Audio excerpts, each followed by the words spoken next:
Congolaises et Congolais, il y a 63 ans, le 30 juin 1960, les pères de l'indépendance, parmi lesquels l'emblématique Patrice Emery Lumumba, nous obtenaient au prix de multiples sacrifices, y compris du sang et de la mort, l'indépendance avec l'espoir de construire au centre du continent africain un beau pays dans lequel vivraient heureux des millions de Congolais. Aujourd'hui, le constat est amer. La majorité des Congolais vivent moins bien qu'en 1960.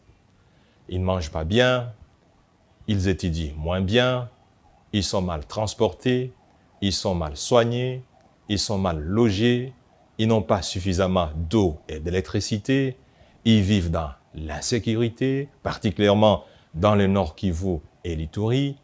Pire encore, ils sont moins respectés en Afrique et dans le monde.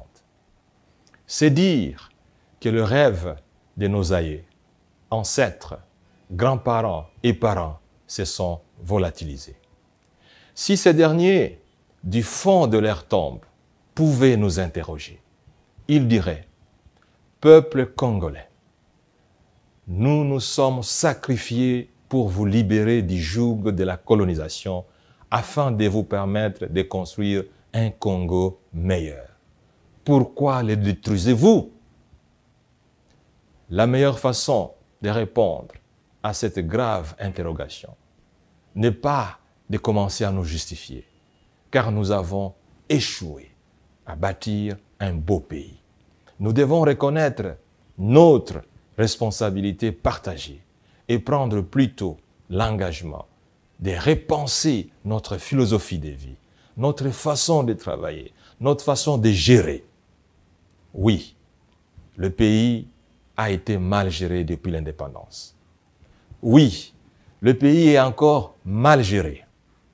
Et si cette mauvaise gouvernance continue, il ne faut jamais s'attendre à un développement quelconque de ce pays. Congolaises et Congolais, rappelons-nous de l'essence de notre hymne national chanté en chœur le 30 juin 1960.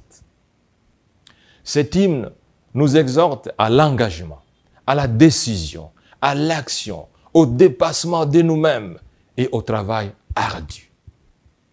Il nous dit « Ô peuple ardent, par le labeur, nous bâtirons un pays plus beau qu'avant. » Cet hymne nous exhorte encore à assurer la grandeur de la RDC. Oui, la grandeur. La grandeur ne s'obtient pas uniquement par les rêves, par les souhaits, par les promesses et la prière. Elle ne s'obtient pas non plus par la facilité, la médiocrité, l'injustice, la corruption, le mensonge, la fraude et la ruse. Nous devons donc nous défaire de ces antivaleurs qui nous tirent vers le bas pour nous classer parmi les pays les plus pauvres du monde en dépit de notre immense potentialité. Nous devons nous armer de valeurs devant nous remettre sur le chemin de la prospérité. Il nous faut donc un sursaut d'honneur. Et décembre 2023 nous donne l'occasion unique et exceptionnelle pour pouvoir nous décider dans le but non seulement d'honorer nos aïeux et ancêtres, grands-parents et parents, mais aussi de prendre les rendez-vous avec l'histoire et donner un sens à notre propre vie, notre propre existence sur la terre et léguer ainsi à des générations futures un Congo qu'elles méritent et dont elles seront fières d'y vivre et de présenter au reste du monde. Congolaises et Congolais, la prospérité de la RDC ne dépend que de nous et non du Fonds monétaire international, de la Banque mondiale et de la Banque africaine de développement. La paix et la sécurité de ce pays sont entre nos mains et non dans les mains des missions des Nations Unies, de l'EAC et de la SADC.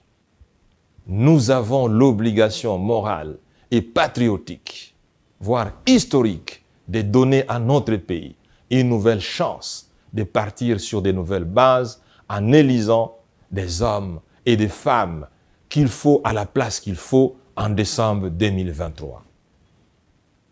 Choisissons un président de la République qui a le leadership capable d'opérer un changement radical dans la gouvernance du pays et démobiliser l'âme, l'esprit et l'énergie du peuple congolais.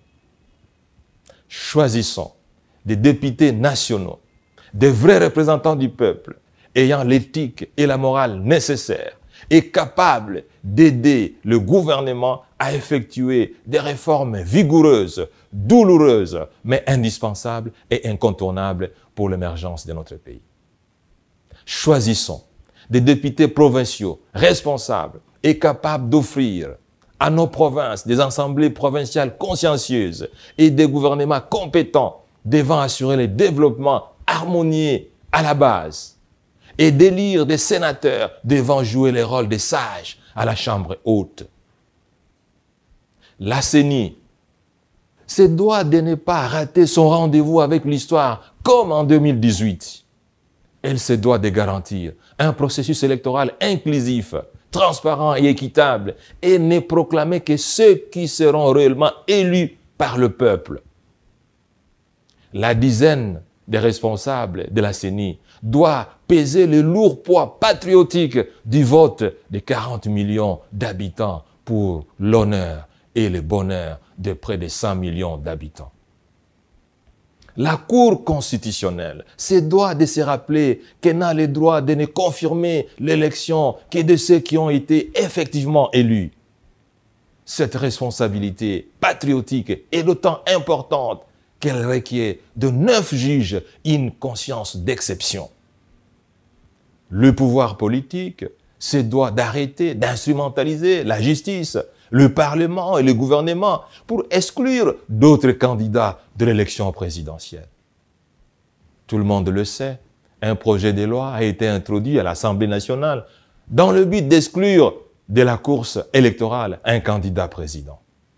En ce qui me concerne, la justice et le Sénat sont instrumentalisés à outrance depuis plus de 2 ans pour m'exclure de l'élection présidentielle. Ne l'oublions pas, l'injustice et l'exclusion ne conduisent jamais au progrès et à la grandeur des nations. Autant la justice élève les nations, autant l'injustice détruit les nations. Que Dieu bénisse la RDC, que Dieu bénisse les Congolais, que Dieu protège particulièrement nos frères et sœurs du Nord Kivu et de l'Ituri. Je vous remercie.